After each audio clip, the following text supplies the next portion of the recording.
Hello and welcome back to the channel, it's Irad, and so in today's video I will be flying a C1 Spirit.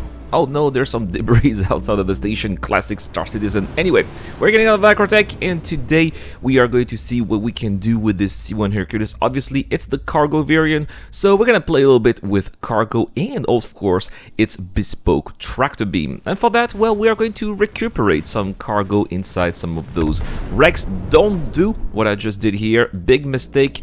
You can just simply open the cargo doors of those wrecks.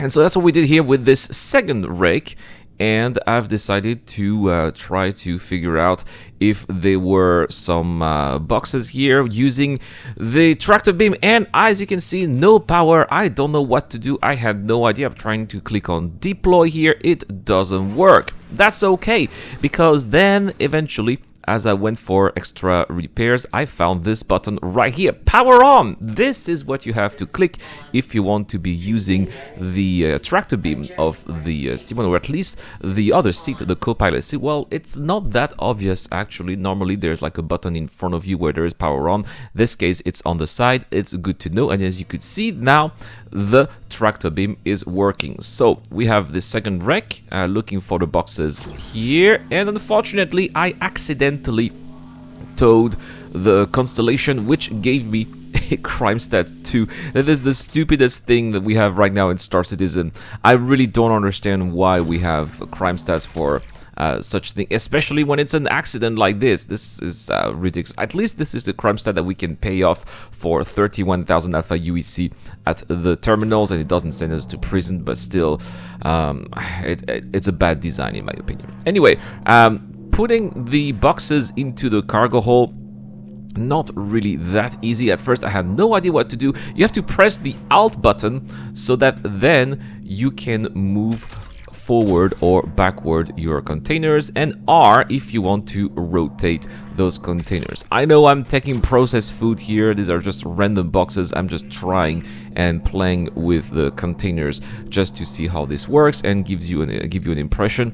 I think that over time, if you practice enough, you are going to nail this technique here, but this was my very first time, and as you can see, I had a hard time, but I think that with enough practice, I will be able to fully put those in the cargo hold, and it will be a piece of cake. But yeah, at the beginning, difficult. Sometimes the boxes were going under the ship, or they were crashing into the ship, or I was sending them to other places. Yeah, it was weird. Overall, do we need that? I think that it's not really needed. We just use the tractor beam and we can put them inside, but I think some of these containers may be too big for the tractor beam, so that's why we might be using here the bigger one here from the ship. But otherwise, some of the other boxes, like the 4 SCU or 2 SCU and 1 SCU, obviously you can use a handheld tractor beam. So well, that's what we were able to do here with my buddy Ducky to Ducker, whom I want to give a big shout out to. And so time to sell those boxes here at Brio's Brickyard. Ultra-Oxy Toxin 4 SCU for 21,000 Alpha UEC, and that wreck here was for 10,000, so I made a nice little profit here of 10,000 out of the 10,000 that I spent for the first wreck. Ducky to Ducker is done escorting me here for the first part of this video, but we are going to do the other thing that the C1 Hercules can do, and that is going to be combat. And for that, well, the Irad Club is here, and we did a little bit of oh no, 30k. Well, the Irad Club was here. It's down to Ducky to Ducker again, and so we are going to do some missions here. These are going to be some high-risk bounty hunting missions that I usually do with a Cutlass, but I do have issues with the Cutlass. You guys know that the Cutlass is a rather fragile ship with only one shield generator. Well, this ship here is actually a little bit tougher. It also has by default some size 3 laser weapons, so no ballistics like the Cutlass. I know that you can change the ballistics, but I really don't like having ballistics by default. Here, this one only has energy weapons by default, and that is much appreciated.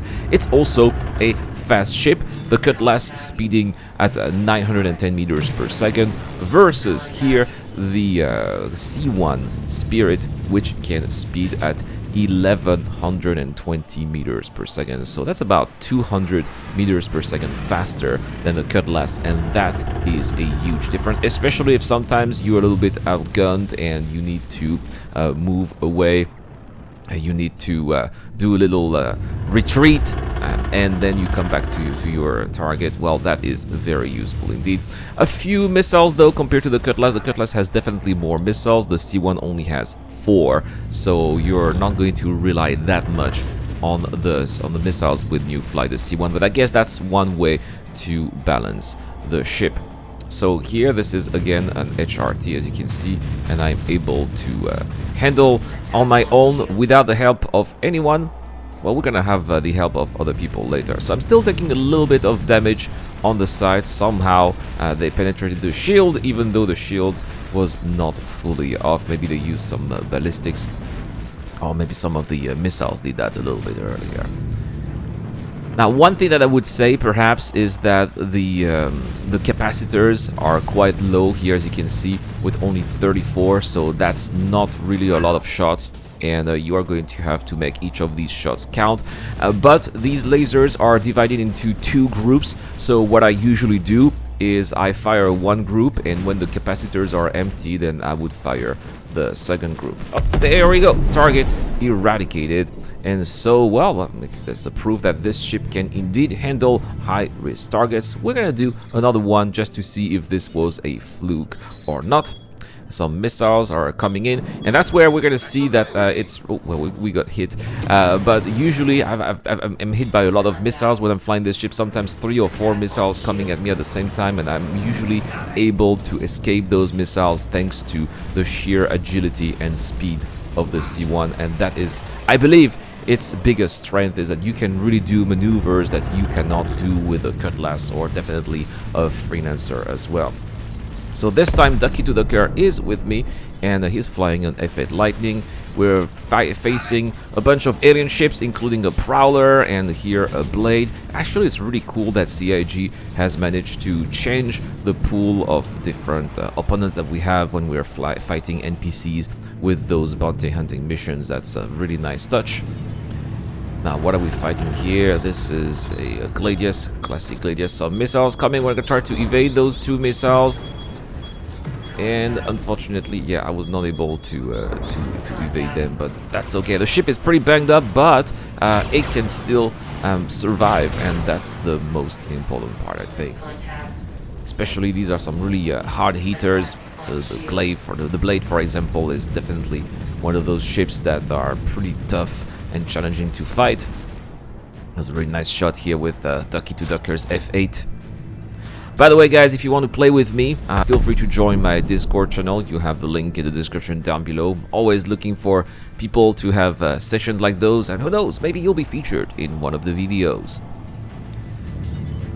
Well, the mission is basically over at this point. I just want to be killing that Prowler for the lulz, because it's just fun here, and it's taking a lot of shots as we're fighting above the surface of Walla. And that's going to be the end of this video. So guys, thank you so much for watching. Is the C1 Spirit better than the Cutlass? I think so. It has better speed, it has better firepower, at least the pilot has better firepower. Yeah, there's no turret, but I mean, I never fly with a gunner anyway with the Cutlass, so I still prefer the C1. It has more cargo, it has this tractor beam as well. It doesn't have the side doors, but I think that's actually okay. But let me know, guys, what you think in the comment section down below. Do you like the C1? Do you think it is better than the Cutlass as well or not? I would like to know all your thoughts about this ship down there. Thank you so much for watching. I wouldn't be able to make all of those videos without the help of my Patreons and YouTube members. If you too want to help the channel out, well, the links are in the description down below, and it really helps a lot. A big shout out to Ducky to Ducker, Zero Crusher, Dr. Falbin, and Deplorable Infidel. I've been Irad. I'll see you guys in the next one.